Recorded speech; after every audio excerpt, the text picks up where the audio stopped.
রাজ্যে পালাবদলের আজ ঠিক 1 মাস, আর এই গত 1 মাসে আমরা একাধিক তৃণমূল নেতার দুর্নীতি গ্রেফতার সামনে এসেছে, চুরির অভিযোগ সামনে এসেছে। ডায়মন্ড হারবারে পারুলিয়ার গৌতম যেন আর এক জাহাঙ্গীর। কেন বলছি, ঠিক কি অভিযোগ তার বিরুদ্ধে তুলছেন স্থানীয় বাসিন্দারা। আনিসউদ্দিন রয়েছে আমার সঙ্গে। আনিসউদ্দিন, একেবারেই দেখো, এই যেন আরো জাহাঙ্গীরের হদিশ পাওয়া গেল। কারণ সাধারণ মানুষ, অর্থাৎ ডায়মন্ড হারবার 1 নম্বর ব্লকের পারুলিয়া পঞ্চায়েত এলাকার সাধারণ মানুষরা যেভাবে পালাবদলের পর যে ডায়মন্ড হারবার 1 নম্বর পঞ্চায়েত সমিতির সভাপতি গৌতম অধিকারীর বিরুদ্ধে এক রাশ অভিযোগ তুলে দিচ্ছেন এবং তার বিরুদ্ধে জনরোষ একেবারেই। তার যে শখের বাগান, শতবিঘা যে শখের বাগান, সেই বাগানে আসলে পড়ে এবং এলাকার বাসিন্দাদের কি অভিযোগ নেই, যেখানে একেবারেই এলাকায় বিরোধী দল করলেই সেখানে তাদের উপর অকথ্য অত্যাচার চালানো হতো। 100 দিনের কাজের টাকা নিয়ে দুর্নীতি করা হয়েছে, এমনটা অভিযোগ করা হয়েছে।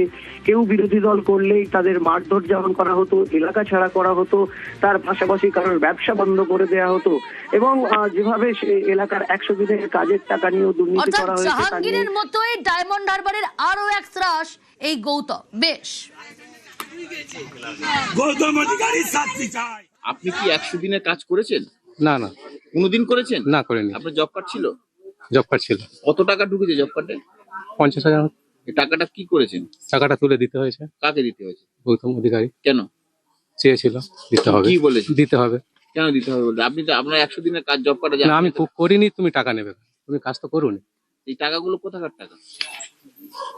সরকারি টাকা। তা আপনার এই অ্যাকাউন্টে ঢুকলো, আপনি তুলে দিয়ে দিলেন? দিতে বাধ্য, চাপে। কেন? চাপে।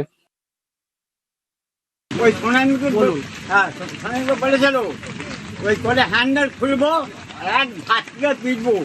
সেই গোজন কোথায় গেল? শাস্তি চাই চাই চাই শাস্তি চাই। তো ঘর সে ভেঙে গেল, সে ঘর ভেঙে পড়ে গেল, সে ঘরে টাকা এলো, সেই টাকা ওরা নিয়ে নিল। কারা? ওই গৌতম অধিকারী। আমার ঘর ভেঙে পড়ে গেল, 20,000 টাকা এলো, সে টাকাও দিল নি। আমি 100 দিনের কাজে গেছি, সেই গেছে সেই ডায়মন্ড হারবার, সেই হাওয়াটার কাছে 100 দিনের টাকা 13,000 টাকা তুলে নিয়ে এলাম। আমার কাছ থেকে টাকা নিয়ে নিল, বলে 13,000 টাকা আমাকে দাও। গৌতম অধিকারী, রুমা অধিকারী। বিদ্যুতের গতির মতো অনুষ্ঠান। আমি যদিও বাগান বাড়িতে যাইনি, কিন্তু এলাকার বহু মানুষ এসে বলেছেন যে যেদিকে চোখ দেওয়া যায় ততদূর পর্যন্ত নাকি বাগান বাড়ি। সরকারি অর্থে ওই বাগান বাড়িটা তৈরি হয়েছিল, অর্থাৎ এনআরজিএস স্কিমের মধ্য দিয়ে তা বাস্তবায়িত করেছিল। নিজের এই সম্পত্তি তৈরি করেছে। কয়েকশো বস্তা হচ্ছে খোল পাওয়া গেছে, সেখানে হচ্ছে পলিথিন পাওয়া গেছে, শাল বল্লার লাঠি পাওয়া গেছে, পাইপলাইনের পাইপ পাওয়া গেছে মাটির নিচে, কোথাও মাটির উপরে, কোথাও বা সেখানে চালাঘর তৈরি করে রাখা হয়েছিল। আর কিছুই ছিল না, দুবেলা ঠিক মতো খেতে পেত না, বাড়ি ঘরের অবস্থা অত্যন্ত খারাপ ছিল। আজ এই কয়েকটা বছরে, মাত্র 5-7টা বছরের মধ্যেই আজকে কয়েক কোটি টাকার মালিক।